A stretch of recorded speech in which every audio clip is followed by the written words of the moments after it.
भगवान शिव कहते हैं, मनुष्य के सपने में मरे हुए लोग दिखाई देने पर हमें बहुत सारे संकेत मिलते हैं। इन्हें कभी भी नज़रअंदाज नहीं करना चाहिए। एक समय की बात है, नारद मुनि कैलाश पर्वत पर भगवान शिव से मिलने के लिए जाते हैं। वहाँ पर जाकर नारद मुनि भगवान शिव को प्रणाम करते हैं। भगवान शिव नारद मुनि का बड़े ही प्रेम से आदर सत्कार करते हैं। फिर भगवान शिव कहते हैं, नारद मुनि, तुम्हारा कैलाश पर्वत पर आने का क्या प्रयोजन है? अवश्य ही तुम कोई महत्वपूर्ण कार्य से या कोई महत्वपूर्ण समाचार लेकर आए होंगे। तब नारद मुनि कहते हैं, हे देवों के देव महादेव, आप तीनों लोकों में सबसे बड़े हैं। आपसे कोई भी बात छिपी नहीं हुई है। आपको समस्त चराचर के भूत और भविष्य का भी ज्ञान है। इसलिए मैं आपके पास एक महत्वपूर्ण प्रश्न लेकर आया हूँ। इसलिए आपसे मेरी विनती है, आप मेरे प्रश्न का समाधान करने की कृपा कीजिए। फिर भगवान शिव कहते हैं, मुनिवर, तुम सत्य कहते हो। हम तीनों लोकों में निवास करने वाले सभी प्राणियों के बारे में जानते हैं। आखिर तुम्हारा प्रश्न क्या है? तुम मुझसे क्या जानना चाहते हो, जरा बताओ। तब नारद मुनि कहते हैं, हे भोलेनाथ, मैं मृत्युलोक में भ्रमण करने के लिए गया था और वहाँ भ्रमण करके आ रहा हूँ। वहाँ पर मैंने भूत प्रेत और पिशाच आदि कई प्रकार की विचित्र चीज़ें देखी हैं जो मन में निवास करती हैं। और इसके साथ ही मैंने देखा कि सभी दुष्ट शक्तियाँ मनुष्यों को परेशान करती रहती हैं, उन्हें हमेशा दुख देती रहती हैं। इसका क्या कारण है? और ये सभी बुरी शक्तियाँ मनुष्यों को क्यों परेशान करती रहती हैं? तथा मेरे मन में एक अन्य प्रश्न और उठ रहा है कि मनुष्य कई बार सपने में अपने पूर्वजों को देखता है, तो इसका क्या अर्थ होता है? सपने में मरे हुए लोग दिखाई देने का क्या मतलब है? इससे मनुष्य को कौन से संकेत मिलते हैं? हे भोलेनाथ, मैं समस्त मनुष्य जाति के कल्याण के लिए इन प्रश्नों के उत्तर जानने के लिए ही आपके पास आया हूँ। नारद मुनि के प्रश्न सुनकर भगवान शिव कहते हैं, हे मुनिवर, तुमने समस्त मानव जाति के कल्याण के लिए उचित ही प्रश्न किए हैं। मैं तुम्हारे इन प्रश्नों के उत्तर अवश्य दूंगा, परंतु उससे पहले मैं तुम्हें एक पवित्र कथा सुनाता हूँ। इस कथा में तुम्हें तुम्हारे इन प्रश्नों के उत्तर मिल जाएंगे। तुम इस कथा को बड़े ही ध्यान से सुनना, और जो भी प्राणी इस पवित्र कथा को ध्यान लगाकर सुनेगा, उसके घर में हमेशा खुशहाली बनी रहेगी और उन्नति के नए नए द्वार खुलने चले जाते हैं। तब नारद मुनि ने कहा, हे भोलेनाथ, आप मुझे वह पवित्र कथा सुनाइए। मैं उस कथा को बड़े ही ध्यान से सुनूंगा। फिर भगवान शिव नारद मुनि को यह पवित्र कथा सुनाते हैं।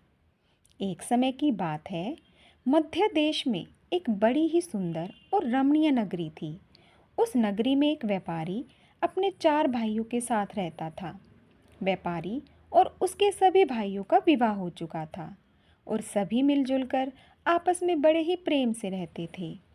उस व्यापारी के घर में किसी भी चीज़ की कोई कमी नहीं थी, क्योंकि वे सभी आपस में मिलजुल कर व्यापार करते थे। उस नगरी में उस व्यापारी के समान कोई भी धनवान नहीं था। यह सारी संपत्ति उस व्यापारी को उसके पूर्वजों से प्राप्त हुई थी।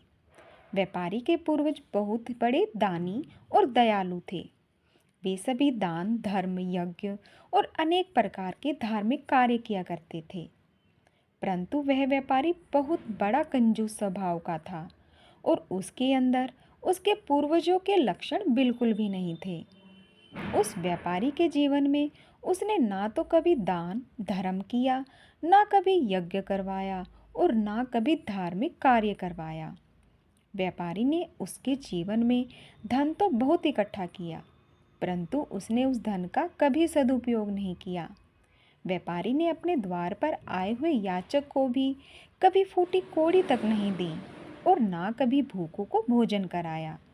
वहीं व्यापारी के पूर्वज भूखों को भोजन कराया करते थे और निर्वस्त्र को वस्त्र दान करते थे और गरीबों की कई प्रकार से सेवा किया करते थे। और इधर व्यापारी अपने पूर्वजों का कभी भी अनुसरण नहीं करता था और हमेशा ही धन इकट्ठा करने में लगा रहता था।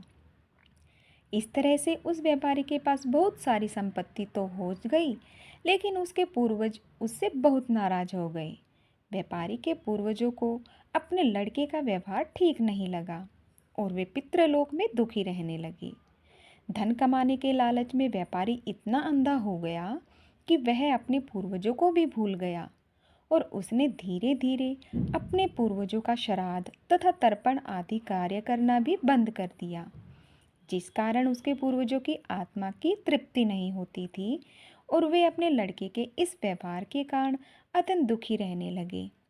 फिर एक दिन व्यापारी के पूर्वज पितृलोक में बैठे बैठे आपस में बातचीत करते हैं और व्यापारी से मिलने के लिए सोचते हैं। फिर सभी पूर्वज इकट्ठे होकर धर्मराज के पास जाते हैं और उनसे हाथ जोड़कर प्रार्थना करते हैं, हे धर्मराज, हमारे पुत्र की बुद्धि भ्रष्ट हो गई है। धीरे धीरे वो धन कमाने की लालसा में हमें भूल चुका है, जिस कारण से हमारी संतुष्टि नहीं हो रही है। कृपया आप हमें हमारे पुत्र से मिलने के लिए जाने दीजिए। हम हमारे पुत्र को समझाकर कुछ समय बाद वापस लौट आएंगे और उसे शास्त्र का ज्ञान भी देकर आएंगे। तब धर्मराज ने उन्हें आज्ञा देते हुए कहा, हे दिव्य आत्माओं, तुम तुम्हारे पुत्र से मिलने के लिए तो नहीं जा सकते हो, परंतु तुम अपने पुत्र के सपने के माध्यम से संकेत जरूर दे सकते हो। धर्मराज की बात सुनकर वे सभी पितृगण सहमत हो जाते हैं और एक एक करके अपने सभी पुत्रों के सपने में जाकर उन्हें दर्शन देते हैं। सबसे पहले वो अपने बड़े पुत्र के अर्थात उस व्यापारी के सपने में जाकर दर्शन देते हैं और संकेत देते हैं, परंतु उसका बड़ा बेटा उनके संकेत को समझ नहीं पाता है और अगले ही दिन वह उस सपने को भूल जाता है और अपने पितरों के द्वारा दिए गए संकेतों को नज़रअंदाज कर देता है।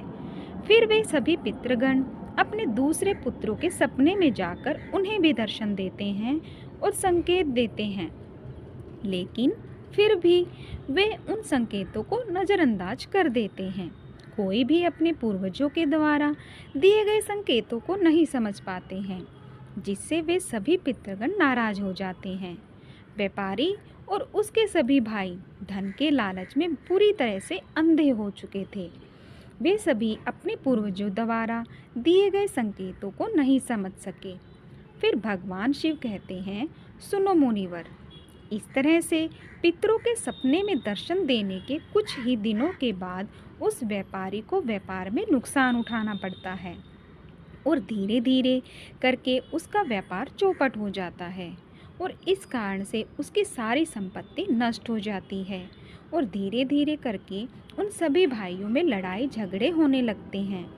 अपने पूर्वजों द्वारा जमा की हुई सारी जमीन जायदाद वो बेच डालते हैं, यहाँ तक कि अपने घर को भी बेच डालते हैं और पूरी तरह से वे सभी बर्बाद हो जाते हैं। सभी भाई अलग अलग हो जाते हैं और अपना अपना पालन पोषण करने में लग जाते हैं और उधर स्वर्ग लोक में पितरों को अपने पुत्रों से ऐसी दुर्गति देखकर बहुत कष्ट होने लगता है। यह दृश्य देखकर वे सभी पितृगण बहुत ही दुखी और उदास हो जाते हैं। फिर से वे सभी धर्मराज के पास जाते हैं और कहने लगते हैं, हे धर्मराज, हमसे हमारे पुत्रों की ऐसी दुर्गति नहीं देखी जाती है। हमारे द्वारा किए गए सभी पुण्य कर्मों को हमारे पुत्रों ने नष्ट कर डाला है। कृपा आप कुछ ऐसा उपाय कीजिए कि जिससे हमारे पुत्रों को उनकी भूल का पता चल जाए। भगवान शिव कहते हैं, सुनो मुनिवर। फिर धर्मराज उन पितरों से कहते हैं, हे दिव्य आत्माओं, तुम्हारी इस व्यथा को मैं अच्छी तरह से समझता हूँ, इसलिए मैं तुम्हारी अवश्य ही सहायता करूँगा। फिर धर्मराज एक ब्राह्मण का रूप धारण करके पृथ्वी लोक पर आते हैं और उन पितरों के पुत्रों को मिलने के लिए जाते हैं और वह सबसे पहले व्यापारी के घर जाते हैं। वह व्यापारी बिस्तर पर पड़ा हुआ था, क्योंकि उस व्यापारी को कई प्रकार की बीमारियों ने घेर रखा था। अब उस व्यापारी की पत्नी ने उस ब्राह्मण का आदर सत्कार किया और दान दक्षिणा देने लगती है। तो वह ब्राह्मण कहता है, बेटी तुम्हारे घर में पितृदोष है, इस कारण से तुम्हारे पति की यह दशा हुई है। तुम्हारे पति के कर्मों के कारण तुम्हारे पूर्वज नाराज हो गए हैं। उस ब्राह्मण देवता की बात सुनकर उस व्यापारी ने कहा, हे ब्राह्मण देवता, मैंने ऐसा कौन सा पाप किया है जो मेरा सब कुछ बर्बाद हो गया है और मेरे भाई भी मुझे छोड़कर चले गए हैं और मुझे अनेक बीमारियों ने घेर लिया। तब उस ब्राह्मण देवता ने कहा, पुत्र, तुमने अपने पूर्वजों को नाराज किया है। तुम्हारे पूर्वजों ने जो संपत्ति और पुण्य अर्जित किया था उसे तुमने और तुम्हारे भाइयों ने मिलकर नष्ट कर दिया है, जिस कारण से तुम्हारी और तुम्हारे भाइयों की ऐसी दुर्दशा हुई है। तुम्हारे पूर्वजों ने तुम्हें और तुम्हारे भाइयों के सपने में आकर कई महत्वपूर्ण संकेत दिए हैं, परंतु तुमने उन संकेतों को नज़रअंदाज कर दिया और अपने पूर्वजों को अपमानित किया है। यही कारण है कि तुम्हारा सारा धन और वैभव नष्ट हो चुका है। इस प्रकार उस ब्राह्मण देवता के बताने पर उस व्यापारी को सब कुछ पता चल जाता है और उसे याद आता है कि उसको भी सपने में उसके पूर्वजों ने दर्शन दिए थे। वह व्यापारी उस ब्राह्मण से कहता है, हे ब्राह्मण देवता, आप सत्य कह रहे हैं। हमारे पूर्वजों ने हमें सपने में दर्शन अवश्य दिए थे, किंतु हम उनके द्वारा दिए गए संकेतों को समझ नहीं पाए। आप कृपा करके मुझे सपने में पूर्वजों को देखने पर क्या संकेत मिलते हैं, इस बारे में बताने का कष्ट करें। भगवान शिव कहते हैं, सुनो मुनिवर। इस प्रकार फिर वो ब्राह्मण देवता कहता है, हे पुत्र, अब तुम ध्यान से सुनो। मैं तुम्हें सपने में पूर्वज दिखाई देने पर मिलने वाले संकेतों के बारे में बताता हूँ। धर्मराज कहते हैं, पुत्र, यदि पितरों का उद्धार नहीं होता है तो वे प्रेत योनि में ही मृत्यु लोक में भटकते रहते हैं और वे भूख प्यास से व्याकुल होकर अपने परिवारजनों के घर में प्रवेश करते हैं। यदि सपने में हाथी, घोड़ा, बैल अथवा मनुष्य का विकृत रूप दिखाई दे तो समझ जाना चाहिए कि पितृगण अपने पुत्रों के व्यवहार से अत्यंत दुखी हैं। जो मनुष्य पशु पक्षियों को अन्न का दान नहीं करता है उसके पितर अत्यंत दुखी होते हैं और पशुओं का रूप धारण करके सपने में दर्शन देते हैं। यदि मनुष्य को कोई ऐसा सपना आता है जिसमें कोई पशु अथवा जानवर मनुष्य की वाणी में बोलता हुआ दिखाई दे, जैसे कुत्ता, बिल्ली, भैंस आदि मनुष्य की तरह बातें करते हुए दिखाई पड़े, तो इसका अर्थ यह होता है कि मनुष्य के पितर उससे अत्यंत रुष्ट है।